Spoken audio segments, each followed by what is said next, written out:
Shalom and welcome again to Seekers of Meaning, the podcast arm of Jewish Sacred Aging. I'm Rabbi Richard Address, your host and the director of Jewish Sacred Aging. And this podcast is brought to you by bookbaby.com, and we welcome them as a sponsor to our program. And if you have a manuscript, if you're an author and have a manuscript that you want to be published, but don't know how to get it started, BookBaby provides the creative services like editing and design, formatting, printing, and most importantly, they help writers become authors by managing the production, distribution, and payment processing for independent authors. If this is of interest to you, and I know probably some of you may be holding that book and manuscript in that top drawer waiting to find out how to get it published, please call the people at BookBaby 877-961-6878. That's 877-961-6878. Or go to their website, bookbaby.com. That's www.bookbaby.com. And feel free to tell them that you heard about it on the Seekers of Meaning podcast. And as you know, these podcasts are designed to talk about some of the implications of longevity and the changing nature of our community and its impact upon our families. And to do so today, we welcome back for a return engagement, Rabbi Shmuly Yanklowitz, the president and dean of Valley Bet Midrash, to talk about his newest book, the Book of Proverbs. Now, he didn't write the Book of Proverbs, just in case you want to just Google him, but we're going to talk about the Book of Proverbs in the Bible, in the Tanakh. Shmuly, Baruch haba, how are you doing? I am doing wonderful, and it is always great to be back with you. Love you and love Jewish Sacred Aging and this opportunity to be together again. Well, thank you. Thank you. You are very prolific. I think you must be doing like a book a month, which is, and all the work that you're doing with your work out in Arizona. And we should tell people, because this is airing in the right after Yom Kippur, Mazel Tov on, you're launching Valley Bet Midrash in Denver. So Mazel Tov on that. You want to talk a little bit about that real fast? Give a little plug for that? Oh, yeah, sure. So our belief is that learning should lead to action, and action should be fueled by learning. And so we're building a pluralistic Jewish learning model that is interconnected with our sense of bringing repair to ourselves, to our families, to our community, to society. And this was started in Scottsdale, Arizona, Phoenix, Arizona. And we have just expanded to our second city of Denver, of greater Colorado. And we hope that expansion will continue. And we look forward to working with congregations of all denominations and Jews of all different backgrounds to see how our Jewish learning can fuel a more just, holy society. Well, super. And much so, Haslachaba in the Denver. And it's really, that's exciting for you and exciting for the communities out there, which I know are growing. Yes. Thank you. What drew you to the Book of Proverbs? It's a great book. And as we were talking before, I've taught this book to congregations, and lay people always say, wow, I didn't know. Is that where that phrase comes from? You know, I thought it was like somewhere in the Luft. What drew you to the, what drew you to the Book of Proverbs?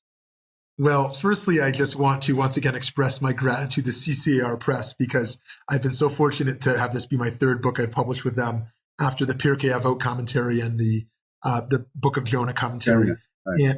And this, I feel really grateful to the quality of team that they're leading. And I was pleased that they took this on. And I would say there's three main reasons I was drawn to Sefer Mishlei, the Book of Proverbs. Firstly, because I really believe that the primary thrust of Jewish thought is the ethical.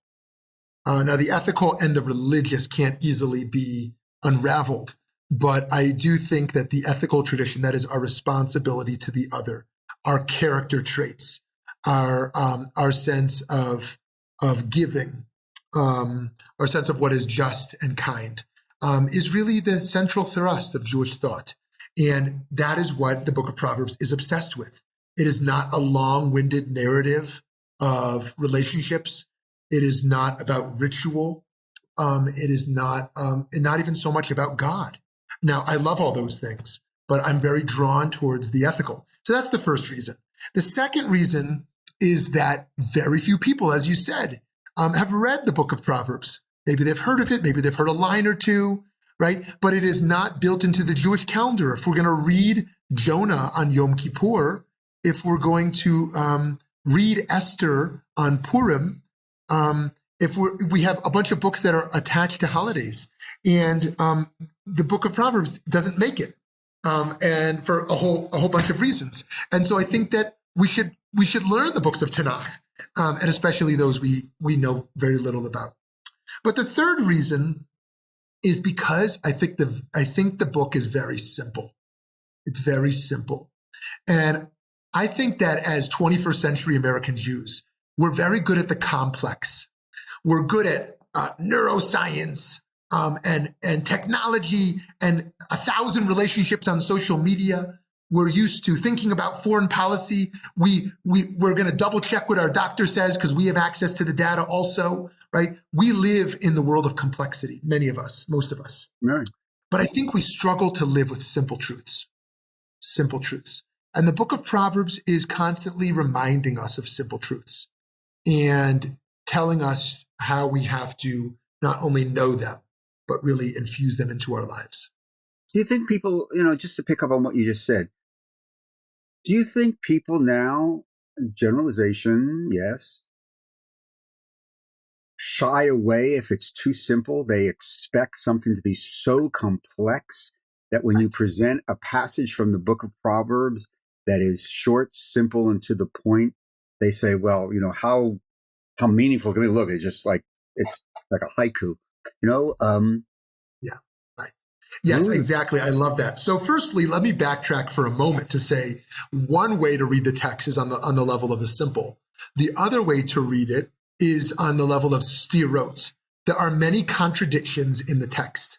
And once you see those contradictions in the Hegelian philosophical tradition, you can take the thesis and the antithesis, the two contradictory verses, and then have a synthesis, then have a higher truth that emerges. And so I do think that one could engage the text in the realm of complexity. That said, on the realm of the simple, I think that we are trained, and for better, to be skeptics, right? We don't want to be sold a bill of goods, right? We are very concerned about absolutism, about fundamentalism, about absolute truths. And so we swung to the opposite extreme of being hyper-relativist, not believing anything, not believing anyone, right? Questioning everything and everyone. And I think that that some truths feel so obvious that even them, we kind of want to deconstruct them and break them down. And I think that the text moves us in a healthy direction of saying, yes, we should be skeptical, but also do we really not believe in the power of love, in the power of giving, in the power of taking a cheshbon hanefesh, a self-accounting on how we're living with integrity, right? It is a work of musar, a work of midot, a work of pushing us to think about our character on the level of the simple. And I think that is hard for some. I think you're exactly right.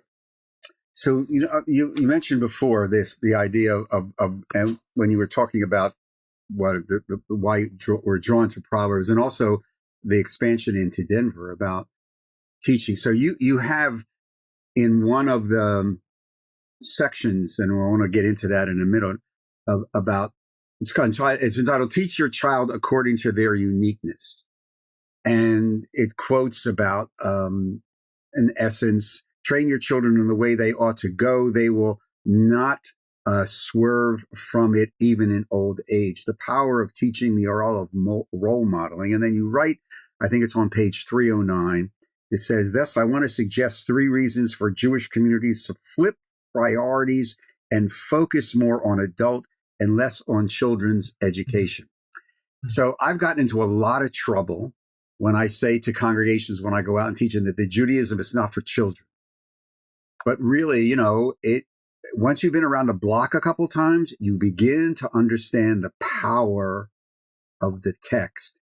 So talk to me a little bit about the way you understand, because you're modeling this, obviously, but I think it's important for people to understand exactly what the idea that you can't ignore, for example, the population of Jewish sacred aging and they're coming back to the text more so than anything else. Talk to me about that. Yeah, totally. I love it. So one of the common questions I get, and you probably gotten even more times than me, is, Rabbi, how do I get my kids or my grandkids to love Judaism? And my answer is always, you have to love it. What do you do? If you're sleeping in the Yom Kippur seat, if you're not going to Torah study, if you think it's just for them, of course they're not going to have any interest, right? If they see that you love it and live it, then they can even trust the integrity of your putting them into these programs. That's why I believe adult ed is so much more important than child education. Of course, the child education is important, but first and foremost, if our parents and grandparents are not engaged and are not educated, then there's very little hope for that next generation, even if we think we put them in the best $1 million answer program that's out there, the best camp or the best synagogue, right? So I think it starts with us. And so that's the first thing. And then I think the second thing around this children and uniqueness and not swerving from the path, I think that it goes along with this first point, that we've thought about kind of exporting the responsibility, the rabbi, the Sunday school, the camp. It's their job to educate, right? And not necessarily my own, but actually they won't swerve from it if we really build it in a holistic way into our home. Now, everyone thinks that, oh, geez, I got to be religious now. That's not what I'm saying at all, being religious, however we understand that to mean, right? It means that the Jewish values that we cherish most, and there's so many of them, that we build them and integrate them deeply into our homes and into our lives. And not only that we live those values, but we have a culture of learning in the home. Yeah, it's always reminded, and every colleague who's had this, the bar mitzvah family comes up on Friday night to light the candles, and one of the parents turns around and says, even after the 2 rehearsals, well, what do I do? I said, the same thing you do every Friday night. And you have this blank look on your face as if you're talking like from gotten dropped down from the pod, from the spaceship. It's fascinating. And that's why I wanted to ask you that as a follow-up, but also you organize the book in a certain way, not by chapter in the Book of Proverbs, but thematically. Why? Well, so taking a step back here. So I think that in Mishlei, which comes from mashal, or a story, a teaching, a saying, a proverb, even though it also includes poetic units, we're looking at fortune cookie teachings. We're looking at ideas that don't require the previous verse or the verse after to have significance. You don't need to know the context of the story, the historical era, or the cultural context, right? You can just look at each verse alone, and that's kind of rare for biblical literature. This is situated in what the academics call the wisdom literature tradition. Right. And so raising questions of values and moral behavior, the meaning of human life, what is the right conduct, and how this wisdom tradition plays out. And I think that many people feel far from Jewish learning because they say, I don't know enough to even join. I don't know Hebrew. I don't know the history. I don't even know the cultural context. And, so that's kind of interesting that here we have a book where it's interesting to learn all of that, but you don't necessarily need to know that, right? Traditionally, of course, we say that King Solomon, Shlomo HaMelech, is the author of 3 books, Ecclesiastes, which is Kohelet, Shir HaShirim, which is Song of Songs, and Mishlei, which is Proverbs. And there's a great debate around which the order of the 3 he wrote. And we can embrace that tradition while also embracing the academic understanding of multiple authors and the complex history of kind of authorship. Nonetheless, I think Shlomo was viewed as kind of the wisest of kings and of Jews to some degree for various reasons. And I think that part of wisdom, as I've experienced it in the world, is going back to a previous theme, is making complex truths accessible and simple. Wisdom is to be able to convey things that are eternal truths or even momentary truths, but in a way that another person can access, in a way that's transformative even. And so I think that this book doesn't have to be viewed as a book in its entirety, chapter by chapter, but as having unique themes that themselves can resonate we can pull out those dozen primary themes and examine them on their own and throughout history and in our moment today. Yeah. So if I remember correctly from my studies, Proverbs represents in that tripartite development of Solomon, middle age, as opposed to Shir HaShirim with the vibrancy and passion of youth, and Ecclesiastes, which we will hit now in Sukkot, reflecting back sort of like life review. So here we have somebody in their 40s beginning to confront things that perhaps they thought they wouldn't have to confront, but having lived a little bit enough to understand some of the truths. And so you encapsulate that in one of the chapters on death. The quest for material wealth is ultimately meaningless. And you spin this little midrash about Yankel, and the worship of that which is, in any case, idolatrous. Can you talk to me a little bit about Yankel and that midrash?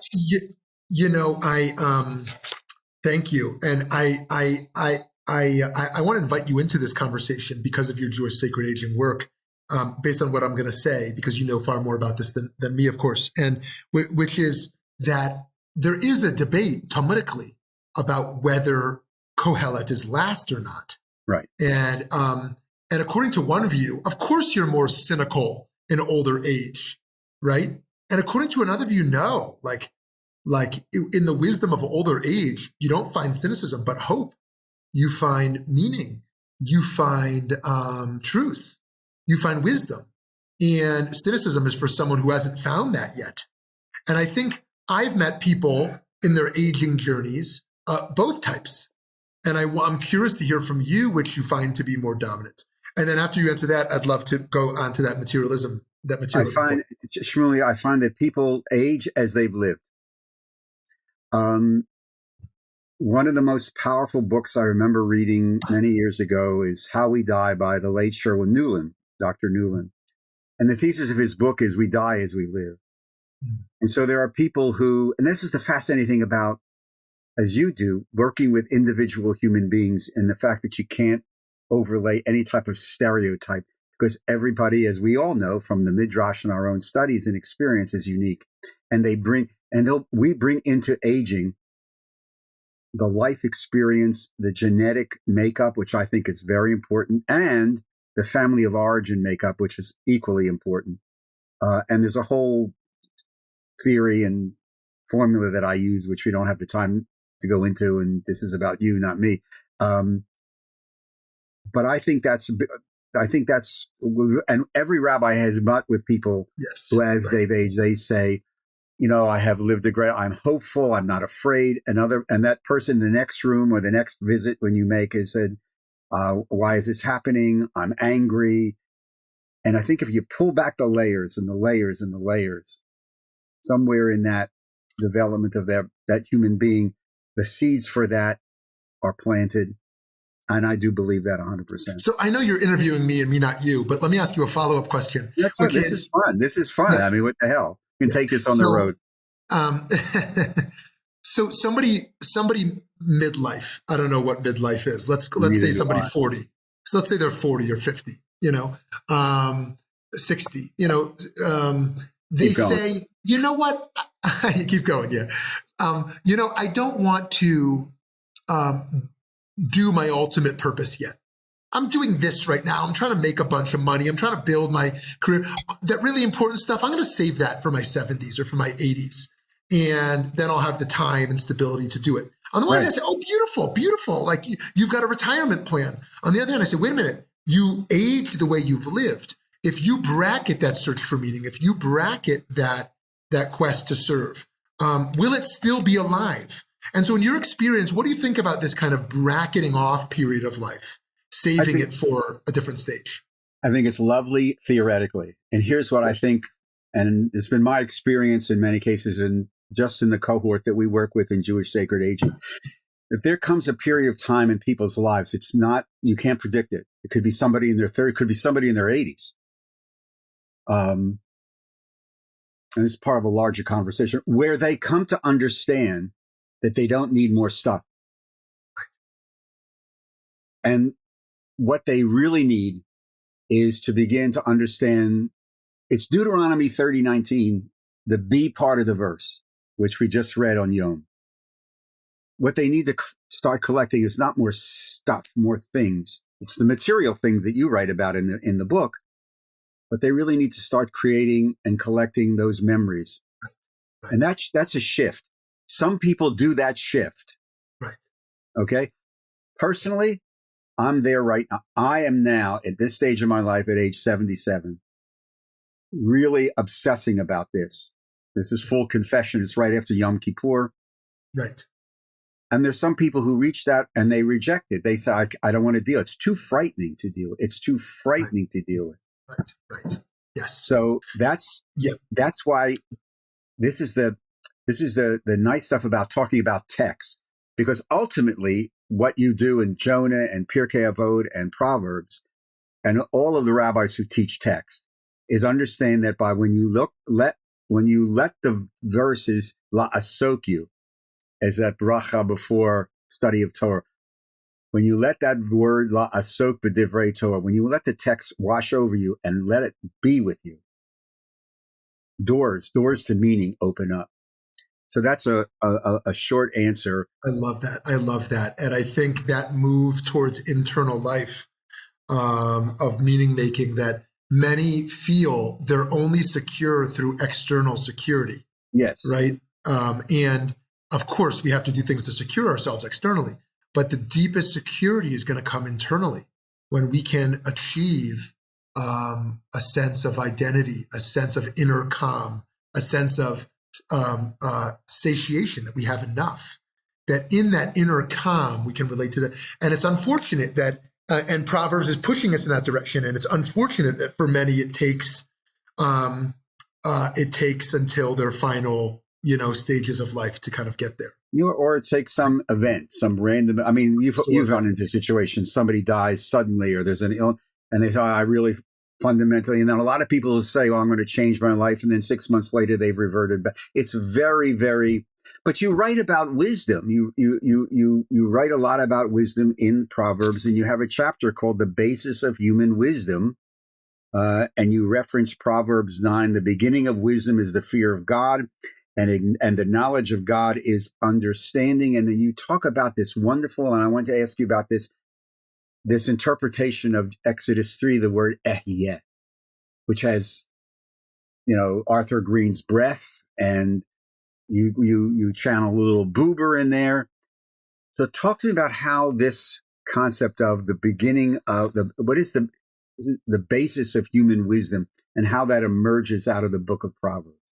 Mm-hmm. You're right that Proverbs is obsessed with wisdom, not the kind of wisdom that says, hey, I have a doctorate, or hey, I have a rabbinical degree, or hey, I finished the Talmud. It's not, there's no end. It's a type of wisdom of an integration. That is to say, we say in Musar, the longest path in the world is the path from the head to the heart. It's not cognitive. We've moved what we know into a way of being, into a way of living in the world. And so wisdom is not a trait in Proverbs. Wisdom is ontological. It's a being. Wisdom is praised for her role in creation. God acquired her, she's feminine, acquired chokhmah, wisdom, before everything else. And through her, through chokhmah, God gave order to chaos in the world, tohu vavohu. And since humans have life and prosperity by conforming to this order of creation, in this seeking of wisdom is the essence and the whole goal of life ultimately. And so this wisdom is simple, but it's also deep and complex. And you mentioned ehyeh, that, this God of becoming. And so too, wisdom is not achieved. Wisdom is a pathway towards our own becoming, our own growth, our own aging, our own maturation, our own transformation, that we are never a set being. We are never done, but we are constantly on a lifelong journey of growth. We're speaking with Rabbi Shmuly Yanklowitz, the president and dean of Valley Bet Midrash, and on his book published by the CCAR Press, available through the press and the great God Amazon.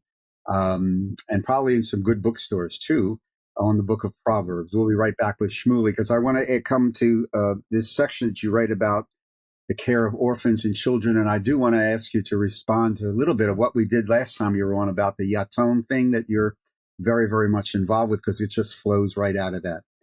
And since we're speaking about books and we are the people of the book, allegedly, I want to be reminding you from Book Baby that self-publishing isn't a one-size-fits-all situation, and you have your own set of goals. And so reaching them requires a unique set of tools. And Book Baby customizes the package that you're working with and makes it easier to decide what your book needs and provides an all-in-one convenient order.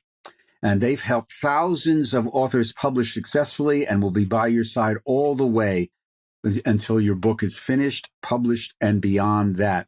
So if you have a manuscript, if you want to talk to somebody about publishing your book and accompany you on this miraculous and wonderful journey, give Book Baby a call, 877-961-6878. That's 877-961-6878. Or you can visit them on their website, www.bookbaby.com. That's bookbaby.com. Don't wait. That manuscript sitting in that drawer may be ready to get you out into the public. You write The Orphan's Field, Ritual Ethics and the Protection of Children, as part of Proverbs 23:10. This goes along to a whole tradition, as you know, intimately, in especially the prophetic tradition of the care for the orphan, the widow, et cetera, et cetera, et cetera. Talk to me a little bit about that, and also that program that you're intimately involved with. We did this at the last time you were with us several months ago on Yatom, because they do come together there. Great. So as we know, the three come together so often in the Torah: the ger, the yatom, and the almanah, the stranger, the vulnerable child, and the widow. That this person who is stateless, as a refugee or an asylum seeker or a convert, needs our attention. This widow who, at least in ancient society, although there's more to say about our day, who didn't have her basic needs or protections met. And the yatom, the vulnerable child who has lost one or both parents and doesn't have that love, doesn't have that care, doesn't have that security that is needed. And our tradition is obsessed with this child, obsessed with making sure this child has a home, has a family, has education. And it's not only that child in particular.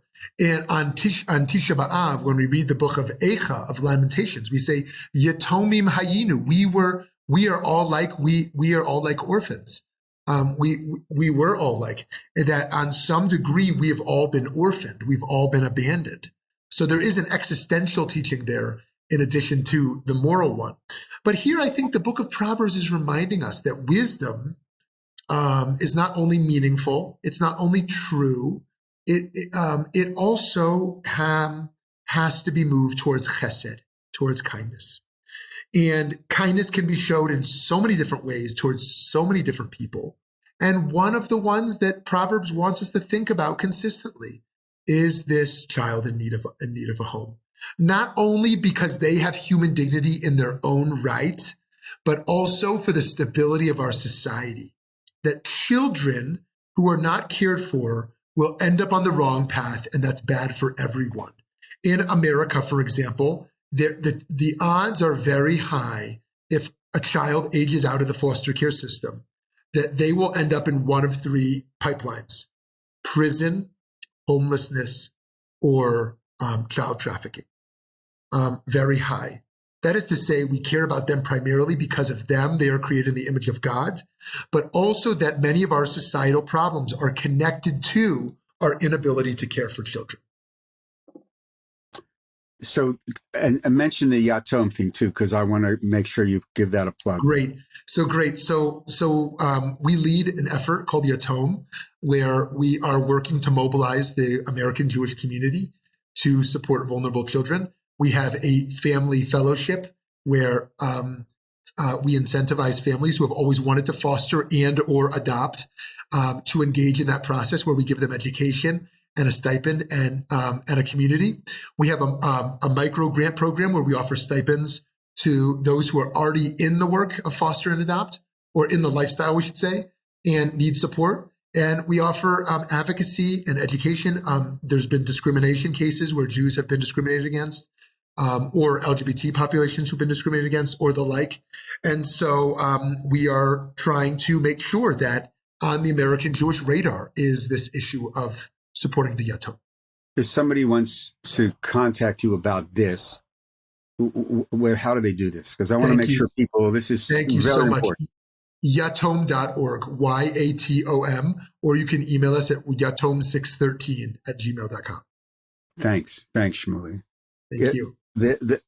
As you've alluded to, and as you go through this book, and those of you who have the chance to study the book in depth, both Shmuly's book and the Book of Proverbs, there's a lot in there that is extremely relevant. Some people will say this is just right out of a headline.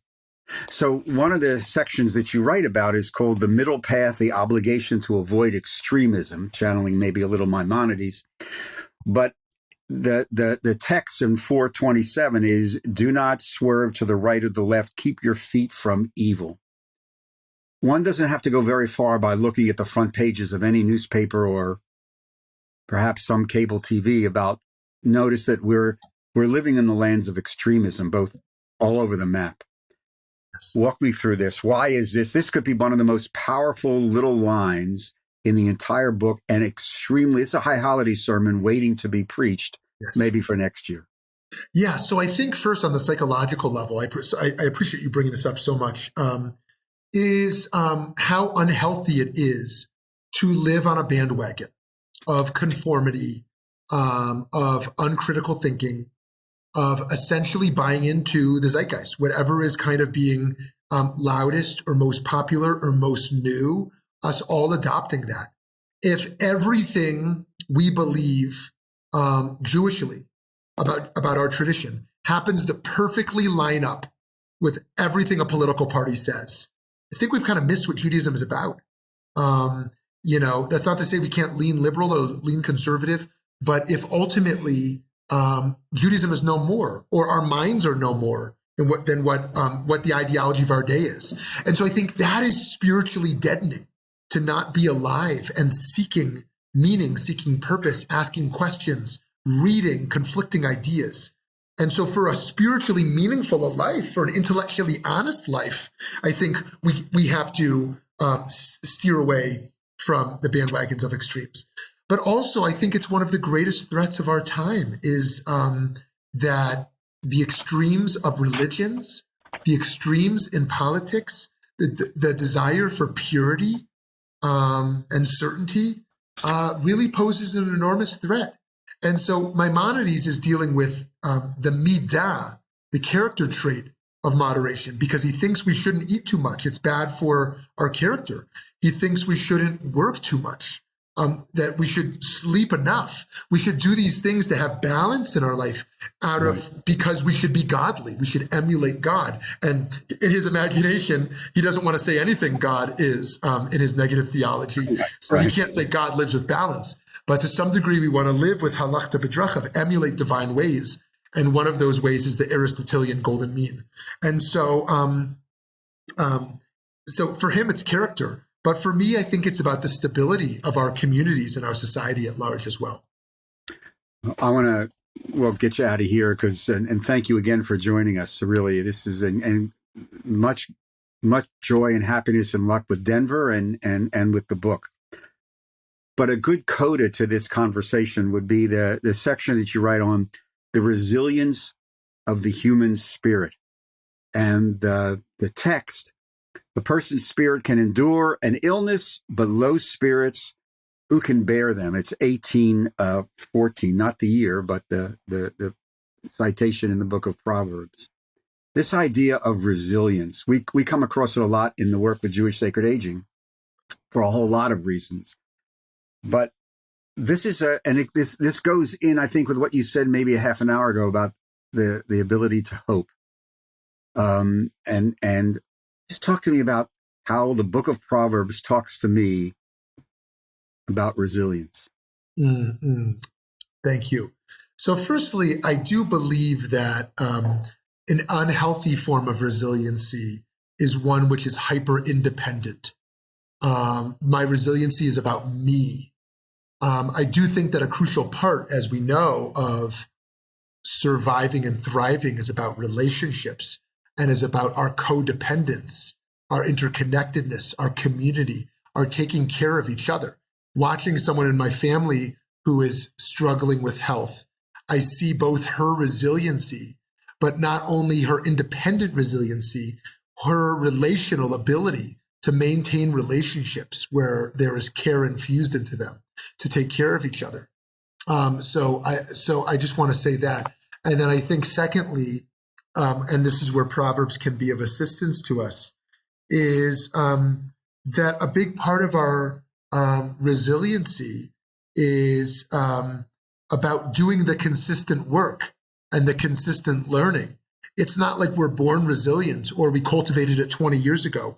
It's a lifelong work. And the Proverbs doesn't only say teach the child and they'll never stray, but also continue in your work, continue in your community building work, in your learning, in your relational development, so that you can continue to grow and survive and continue to make meaning, because it's going to be different, your meaning this year than from last year. And that resiliency is going to be found in an internal strength at times when our physical strength may be waning, or a time where our external securities may be weakening. And so I can think of few things more important than this project of giving other people hope in their own search for resiliency and strengthening our own. Amen. It's a good place. So thank you. Rabbi Shmuly Yanklowitz, President and Dean of Valley Bet Midrash. Shmuly, as usual, thank you very much for a lovely conversation. Much luck with the book and with the expansion into Denver. Just stay healthy, you and your family, and we really appreciate it. So thank you. Thank you for joining us. I look forward to our next conversation. Good luck with the next book and the CCAR Press. Again, Proverbs, CCAR Press, available through the press, CCAR Press, and also through Amazon and good bookstores around North America. To all of you, thank you for joining us today on today's edition of Seekers of Meaning, the podcast and TV arm of Jewish Sacred Aging. A thank you to bookbaby.com for sponsoring us. And if you'd like to become a sponsor of a month-long series of podcasts, please email me rabbi address at jewishsacredaging.com. And you could also use that same email if you have a question, a suggestion for a future podcast or programming. Visit us at our website, jewishsacredaging.com, and on the Jewish Sacred Aging Facebook page. We invite you to join us, and we look forward to hearing from you. And once again, Seekers of Meaning is produced at the Broadcast Center of Lubetkin Media Companies in beautiful Cherry Hill, New Jersey. And a shout out to our producer, Steve Lubetkin. To all of you, thank you for joining us. I'm your host, Rabbi Richard Adras. And until we see each other again on our next Seekers of Meaning podcast, stay safe, stay healthy, take care of yourself, be kind. Todah. Shalom.